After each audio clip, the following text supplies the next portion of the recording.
आज 15 अगस्त 2025 स्वतंत्रता दिवस का पावन अवसर है और हम सब देश की आजादी का जश्न मना रहे हैं। लेकिन इस जश्न के बीच एक तीखा संदेश गूंज रहा है जो बहुजन समाज पार्टी की राष्ट्रीय अध्यक्ष बहन मायावती ने दिया है। उन्होंने देशवासियों को बधाई तो दी, लेकिन साथ ही एक करारा तंज भी कसा। डोनाल्ड ट्रंप के लगाए हुए 50% टैरिफ को मनमानी बताते हुए भारत की अर्थव्यवस्था और जनजीवन पर और इसके प्रभाव की चेतावनी दी। तो आइए इस बयान को कुरेद कर देखें कि क्या भारत को अपनी आर्थिक रणनीति में क्रांतिकारी बदलाव चाहिए या ये सिर्फ एक और राजनीतिक शोर है।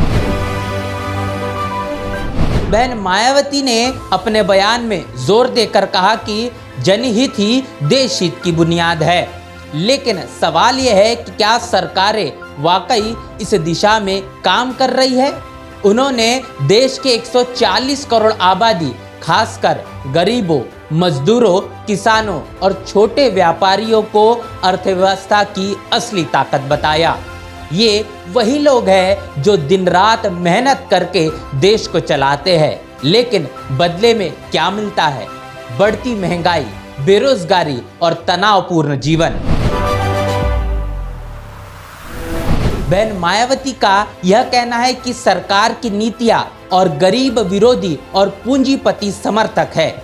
ये कड़वा सच है, आंकड़े भी यही कहते हैं। 2025 में भारत में बेरोजगारी का दर 7.5% के आसपास है और महंगाई दर 6% के ऊपर चल रही है।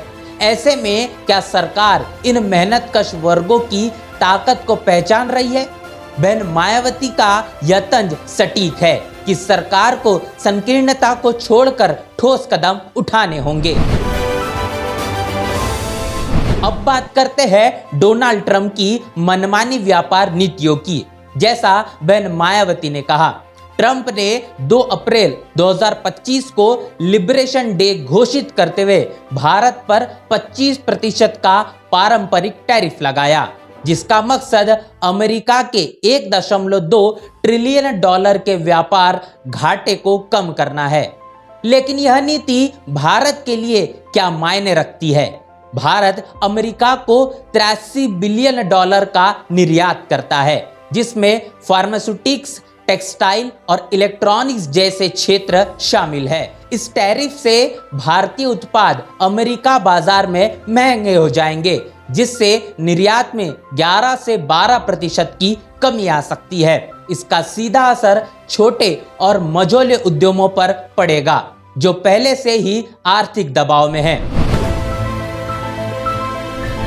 बहन मायावती का कहना सही है कि सरकारों को इस आर्थिक अफरा-तफरी से बचने के लिए नीतिगत बदलाव करने होंगे। लेकिन सवाल यह है कि क्या सरकार के पास ऐसी कोई रणनीति है? इस मसले पर बहन मायावती ने एक महत्वपूर्ण सुझाव दिया। भारत को अमेरिका पर निर्भरता कम करके अन्य देशों के साथ कम खर्चीले व्यापार को बढ़ाना चाहिए। यह विचार आज के वैश्विक व्यापार युद्ध के दौर में बेहद प्रासंगिक है। ट्रंप की नीतियों ने न सिर्फ भारत बल्कि चीन, यूरोपीय संघ और जापान जैसे देशों को भी टैरिफ की मार झेलने को मजबूर किया। ऐसे में भारत को यूरोप और एशिया के साथ व्यापार बढ़ाने की दिशा में कदम उठाने होंगे, जहां वैश्विक व्यापार में उनकी हिस्सेदारी क्रमशः 38% और 35% है। बहन मायावती ने कृषि और अन्य सेवाओं में आत्मनिर्भरता पर जोर दिया, जो भारत की विशाल श्रम शक्ति और आईटी सेक्टर को मजबूत करता है। लेकिन क्या सरकार इस दिशा में दीर्घकालीन नीति बना रही है? अभी तक मेक इन इंडिया जैसे अभियान ज्यादा जोर शोर से प्रचारित तो हुए, लेकिन जमीनी स्तर पर उनकी सफलता सीमित रही है।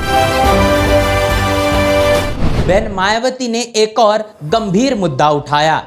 देश का विकास तभी संभव है जब वह आर्थिक, सामाजिक और जातिगत तनाव से मुक्त हो। केंद्र और राज्यों के बीच बढ़ते टकराव को रोकना भी जरूरी है। यह बात सही है कि भारत की अर्थव्यवस्था को मजबूत करने के लिए सामाजिक एकता उतनी ही जरूरी है जितनी आर्थिक नीतियां। लेकिन वर्तमान सरकार की नीतियां क्या वाकई समावेशी है? उदाहरण के लिए 2019-2020 में भारत ने 70 उत्पाद श्रेणियों पर टैरिफ बढ़ाया, जिसे अमेरिका ने व्यापार में बाधा बताया। इससे न सिर्फ वैश्विक व्यापार प्रभावित हुआ, बल्कि घरेलू स्तर पर भी छोटे व्यापारियों को नुकसान हुआ। बहन मायावती का कहना है कि सरकार को संकीर्णता और चुनिंदा पूंजीपतियों को प्राथमिकता देना छोड़ना होगा। यह गहरी चोट करता है। बहन मायावती का बयान सरकार को एक आईना दिखाता है। ट्रंप की नीतियों से निपटने के लिए भारत को न सिर्फ अपनी व्यापार नीतियों में बदलाव करना होगा, बल्कि घरेलू स्तर पर भी गरीबी और बेरोजगारी जैसी समस्याओं का समाधान करना होगा। आरबीआई गवर्नर ने भले ही कहा हो कि भारत की मजबूती घरेलू मांग 6.5% की विकास दर को बनाए रखेगी, लेकिन टैरिफ युद्ध और वैश्विक अनिश्चितताओं से प्रभावित कर सकता है। भारत को मुक्त व्यापार समझौते पर ध्यान देना होगा, जैसे कि अमेरिका, यूरोपीय संघ और जापान के साथ ही सरकारी क्षेत्रों को बढ़ावा देकर छोटे उद्यमों को सहारा देना होगा।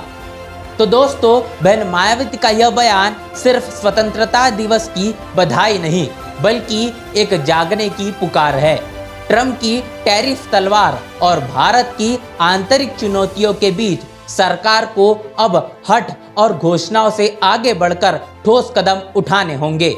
जनहित और देश हित को जोड़ने की यह चुनौती आसान नहीं, लेकिन अगर तो आइए इस स्वतंत्रता दिवस पर संकल्प ले कि हम एक ऐसे भारत के लिए काम करेंगे जो आर्थिक और सामाजिक रूप से सशक्त हो। इस पूरे वीडियो को लेकर आपकी क्या राय है? आपकी प्रतिक्रिया लिखकर कमेंट बॉक्स में जरूर बताएं। बने रहे नेशनल चौपाल के साथ। मिलते नए वीडियो में, तब तक के लिए जय भीम, जय भारत। बहुजन समाज की हर खबर पाने के लिए चैनल को सब्सक्राइब करें, लाइक करें, शेयर करें। नेशनल चौपाल को बचाने के लिए ज्वाइन बटन क्लिक करके चैनल की सदस्यता लें और चैनल को आर्थिक मदद करें।